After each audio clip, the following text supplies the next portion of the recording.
Venezuela denounces the seizure of a second vessel loaded with Venezuelan oil in the Caribbean Sea carried out by the United States as part of its escalating imperial aggressions in the region. The United Nations issued an urgent call to the international community to raise $880 million to help 4.2 million Haitians as the country's humanitarian crisis has reached alarming levels. And in Honduras worsened after two members of the electoral body suspended the plenary session scheduled for Saturday. Hello and welcome to From the South. I'm Alejandra Garcia from teleSUR studios in Havana, Cuba. We begin with the news.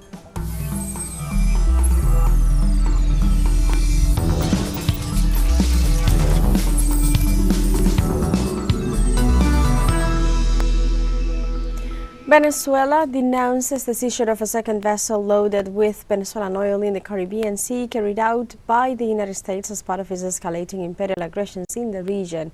The Venezuelan government has denounced that this military assault carried out by U.S. forces constitutes an act of international piracy which will continue to be reported before all existing international bodies, reiterating that the state will defend with absolute determination Venezuela's sovereignty, its natural resources, and its national dignity. Amid these aggressions, the Venezuelan people have taken to the streets en masse to reject any foreign claim over natural resources and to support the principle of sovereignty over the country's strategic wealth.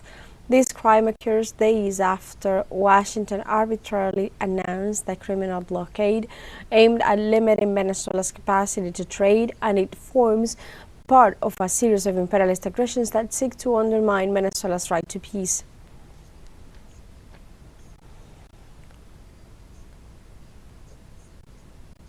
In this context, through a communique, the government stated the following: the Bolivarian Republic of Venezuela categorically denounces and rejects the theft and hijacking of a new private vessel carrying Venezuelan oil, as well as the forced disappearance of its crew committed by military personnel of the United States of America in international waters.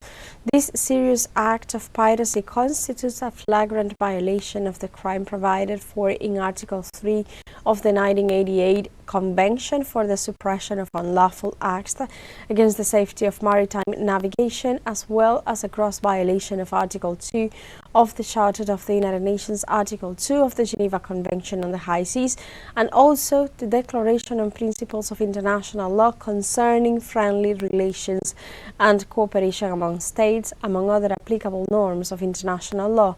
The text continues: the colonialist model that the United States government seeks to impose through these types of practices will fail and be defeated by Venezuelan people. Venezuela will continue to move forward with its economic growth based on its 14 engines and the development of its hydrocarbon industry in an independent and sovereign manner. The Bolivarian Republic of Venezuela reaffirms that these acts will not go unpunished and will take all appropriate action, including reporting them to the United Nations Security Council, other multilateral organizations, and the government of the world. International law will prevail, and those responsible for these serious acts will answer to justice and history for their criminal conduct.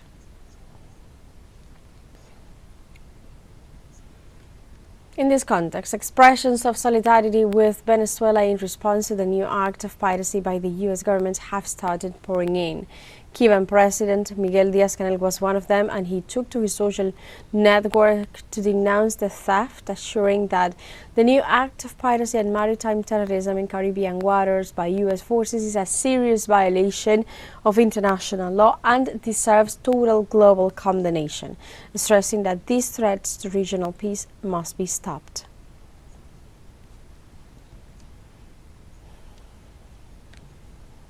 Also in Venezuela, the state-owned oil and gas company PDVSA reached its 2025 oil production goal. The announcement was shared by the country's Vice President and Minister of Hydrocarbons, Delcy Rodriguez, who informed that within the framework of the Productive Independence Plan, the company workers have achieved the target of 1,002,000 oil barrels set for the present year. In this context, Rodriguez assured as well that the results allow planning to begin for the oil sector to increase its productive targets by 2026. The achievement constitutes another showcase of the workers' commitment to maintain Venezuela's oil sovereignty amid ongoing foreign threats that seeks to steal and plunder the country's natural resources.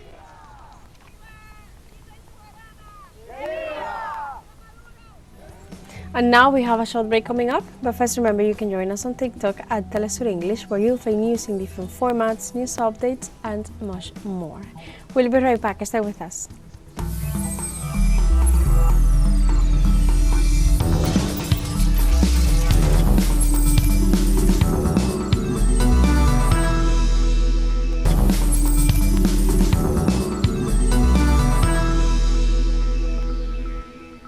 Welcome back to From the South. In Haiti, the humanitarian crisis has reached alarming levels, making the country the epicenter of one of the worst emergencies in the world. In this regard, on Saturday, the United Nations issued an urgent call to the international community to raise $880 million to help 4.2 million Haitians who depend exclusively on external assistance to survive. The United Nations humanitarian coordinator in Haiti, Nicole Cossack, emphasized the need to protect the lives of citizens and restore their dignity in a context marked by increasing insecurity and armed gang violence, which has led to massive forced displacement and left more than half of the population in a state of food insecurity.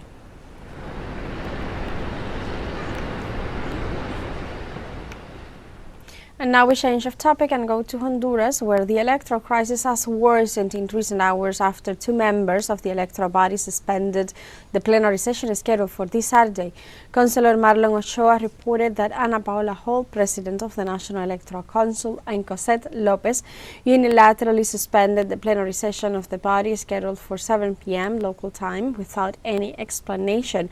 Furthermore, the European Union Electoral Mission denounced an intentional paralysis of the vote counting process, while the verification boards of the Libre Party and the Liberal Party raised alarms about threats from military personnel preventing them from carrying out their duties. In this regard, Councillor Marlon Ochoa has called the process as the dirtiest in the country's history.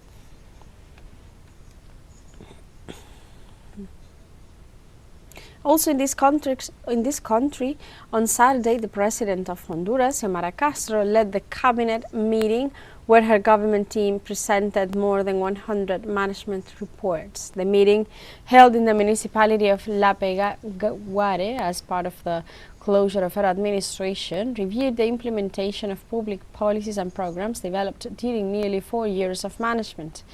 During the meeting, in addition to approving an extension of the state of emergency until January 26, 2026, the government transition process was also discussed.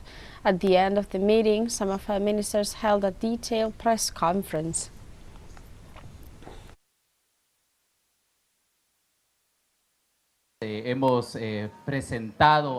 We have presented to the Presidency of the Republic the main achievement of institutional management in each of our sectors, naturally. We highlight some important issues that this government has accomplished,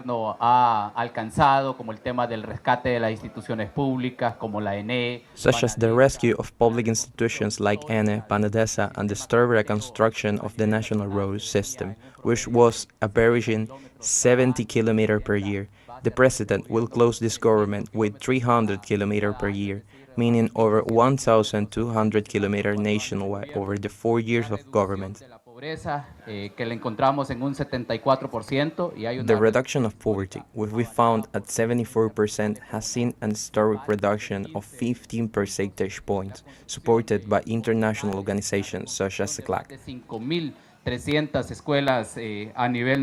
We have built hospitals, reconstructed more than 5,300 schools nationwide, sustained economic growth at 4%, and reduced homicide, which were at 42 per 100,000 inhabitants. Now, we will close with 21 homicides per 100,000 inhabitants.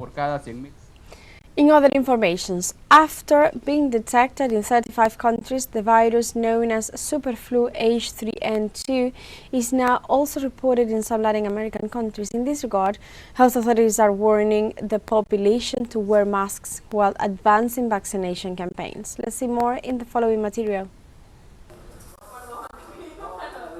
In Uruguay, health authorities have warned about the possible arrival of the virus known as superflu H3N2 to the country.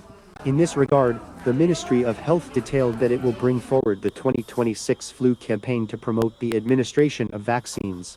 According to the authorities, the campaign will prioritize pregnant women, children aged 6 months to 5 years, and elderly adults. So far, the disease has been detected in 35 countries, and it is expected to reach Montevideo due to the influx of people during the winter holidays. On the other hand, in Ecuador, health authorities confirmed the first case of the H3N2 influenza variant detected in the southern part of the country. The Ministry of Public Health of Ecuador reported that they are keeping active the epidemiological surveillance systems and continuous monitoring of respiratory viruses nationwide. The health organization stated that the patient is under medical supervision, following the established protocols for this type of respiratory infection. In this regard, they urge the public to maintain preventive measures, such as frequent hand washing and wearing masks if respiratory symptoms appear. They also requested that anyone showing signs of concern seek health services immediately. In addition, health authorities in Panama confirmed the first 3 cases of H3N2 influenza in the country. The patient's reports show mild respiratory infections, with symptoms beginning in November. In this regard, they emphasized the importance of maintaining active epidemiological surveillance, especially during the season of increased respiratory infections. Meanwhile, in Guatemala, the Ministry of Health confirmed the presence of the first case of H3N2 influenza, a variant K in a 24-year-old woman. The ministry announced a vaccination campaign to protect citizens from the variant. Additionally, they provided details on the progress of epidemiological surveillance in response to the spread of the variant in various countries. Additionally, Peru also confirmed the arrival of the virus strain, which has shown high transmissibility, but without an increase in its lethality. Meanwhile, Mexico's Ministry of Health also confirmed the presence of the virus in its territory at the beginning of December, as well as in Colombia, Chile, and Bolivia. The variant, which has been detected in nearly 35 countries around the world, stands out for its differences compared to other strains. According to experts, the virus may spread more than in previous years, and cause more infections because the subclade K might be more capable of evading immunity from vaccines and previous infections. In this regard, Latin American governments are urging the population to avoid frequent travel, long stays in crowded places, and visits to tropical areas whenever possible.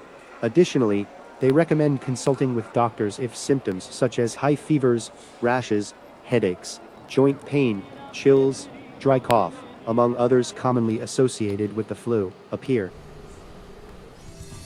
Now we have a second show break coming up. Before, we invite you to visit our Facebook page at teleSUR English. There you'll be able to watch our top stories, special live coverage, and much more. Follow our page and activate the notification button to stay up to date on the world's most recent events. Final show break. We'll be right back.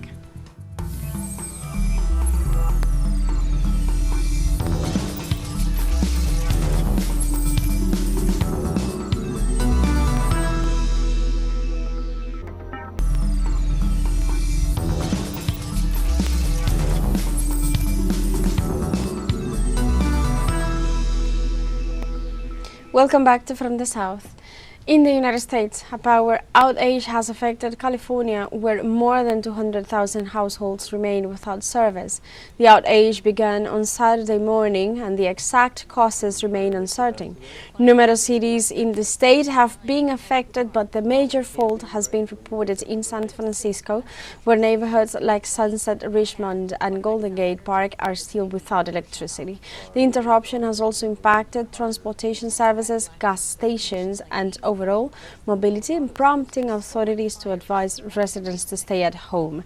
Pacific Gas and Electric Company assures that they are working to resolve the issue, but they acknowledged that outages are still being reported in new areas and the restoration of service could take several hours.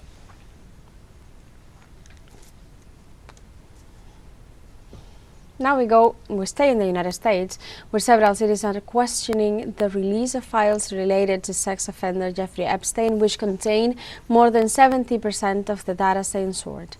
Jennifer Freeman, a lawyer, provides more details on this obscure case. Let's see. The Department of Justice released thousands of files related to sex offender and sex trafficker Jeffrey Epstein in a highly anticipated document release. Published records are the result of congressional pressure on the Trump administration. The administration had initially promised to release exhaustive information on Epstein, but in July it abruptly changed its position. Last month, after a bipartisan uprising, Congress finally passed a bill requiring the administration to make the files public. The release of documents related to Epstein included a written report in which a former employee of his went to the FBI in 1996 to accuse him of possession and distribution of child pornography. Maria Farmer was a professional artist. She was about 25 years old. She had graduated from the New York Academy of Art, a figurative arts school in New York, and she was working as an employee for Jeffrey Epstein in New York City. Maria and her lawyer are two of the many people who tried to seek justice for the victims of the incident and were not believed. Since the beginning of their request for an investigation in 1996, there had been minimal progress on the part of the federal government until last December 19, when Farmer's testimony was corroborated. We've spent many years trying to get her records through Freedom of Information Act requests, which are the classic way to get them. The most recent Freedom of Information Act request I made was in January. I got a response in January 2025, that's earlier this year, and they told me that they wouldn't get back to me before November 2027 to just answer my request. And this has been and when we've seen anything from the government, which is infrequent, it's highly redacted information. And we've never seen anything before corroborating her 1996 report, but we just saw it yesterday for the first time in 30 years, which is remarkable, really remarkable. All we know right now from the documents is that there was a clear and corroborated report that Maria Farmer did exactly what she has said for 30 years that she did. She reported Epstein to the authorities, to the federal authorities, to the FBI. And as far as we can tell, and I wish I knew, Kristen, I wish I had more information out of the files or otherwise, it looks like the government did absolutely nothing. Maria's cooperation in the case, combined with other factors, has made it possible for some of the perpetrators to be charged and brought to justice with the full force of the law. Maria said it beautifully to me yesterday. She said it's tears of joy and tears of sadness. Tears of joy because she's now validated. She's vindicated. Yes, she did what she said she did. And that the world can now see that. And all those naysayers, and there have been a lot of naysayers accusing her of not telling the truth, who disregarded her, discarded her, dismissed her for so many years, decades.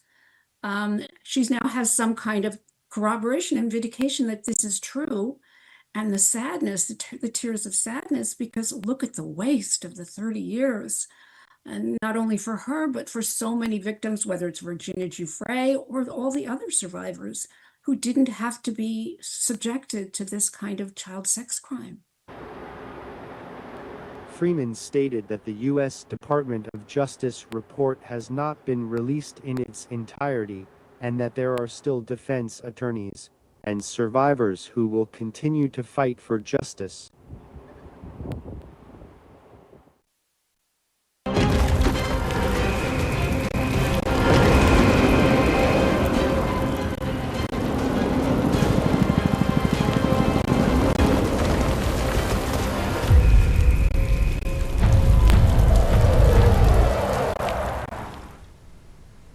Let's talk about Palestine. On Sunday, at least 3 people lost their lives and 2 are still missing after a house collapsed in the Sheikh Radwan neighborhood of Gaza City.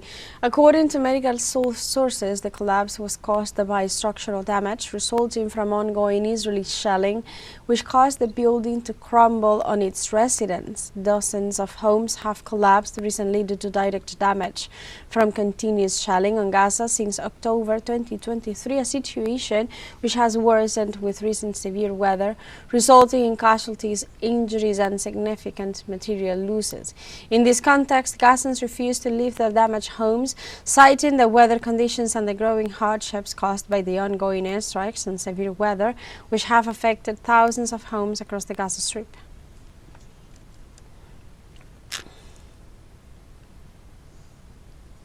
And despite ongoing hostilities along the Thai-Cambodian border, some locals in Thailand are already returning home to maintain their livelihoods. Since the resumption of confrontations between Thailand and Cambodia on December 7th, approximately 700,000 people have left their homes and their way of life behind.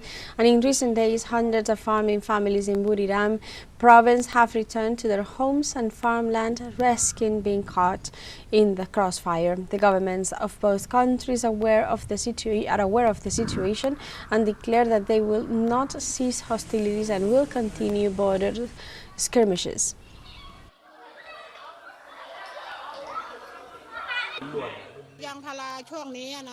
We grow rubber trees, and this was the best tapping season. But now we can't do it because of the fighting. The rubber's dried out. Even though conditions at the shelter are good, when I get back home, I know there won't be any income this year. I'll have to wait for next year. On December 8th and 9th, we had about 2,700 people at this shelter, but now things have calmed somewhat, and we're down to 600 or 700 people. They're very worried about their property at home, houses, cows, buffaloes, rubber plantations, sugar cane fields, and pigs. Many people are eager to return.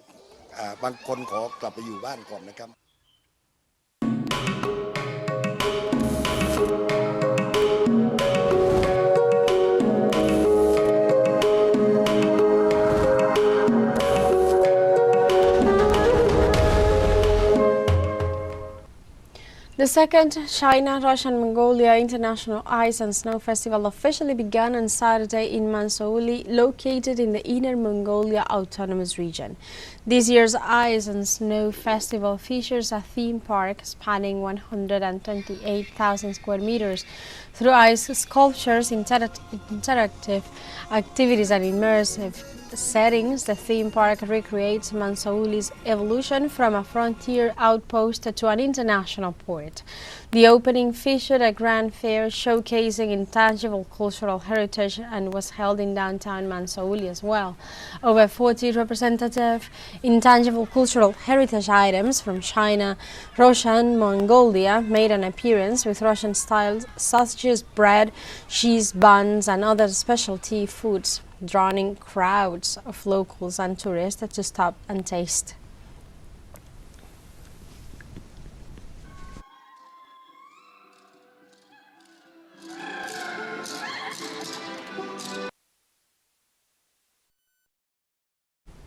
And meanwhile, in Cuba, the 27th edition of the International Crafts Fair, FIART 2025, came to a close in Havana on Sunday. Organized by the Cuban Cultural Property Fund, the event welcomed 151 national exhibitors and creators from Cuba and several countries like Colombia, India, Mexico, and Venezuela, who affirmed their commitment to the crafts sector through their work. Since December 6th, Cubans have enjoyed a varied cultural program featuring designer fashion shows, proposals that fuse tradition and modernity, and the return of the theoretical event under the theme Craftsmanship, Cultural Heritage and Sustainable Development. This edition paid tribute to the natural resources and talent of creators from the Cuban province of Matanzas, reaffirming their commitment to promoting and marketing the craft sector. And now we have come to the end of this news brief. Remember, you can find these and many other stories on our website at telesurenglish.net. Also join us on social media. We are on Facebook, X, Instagram, Telegram and TikTok as well. For Telesur English, I'm Alejandra Garcia. Thank you for watching.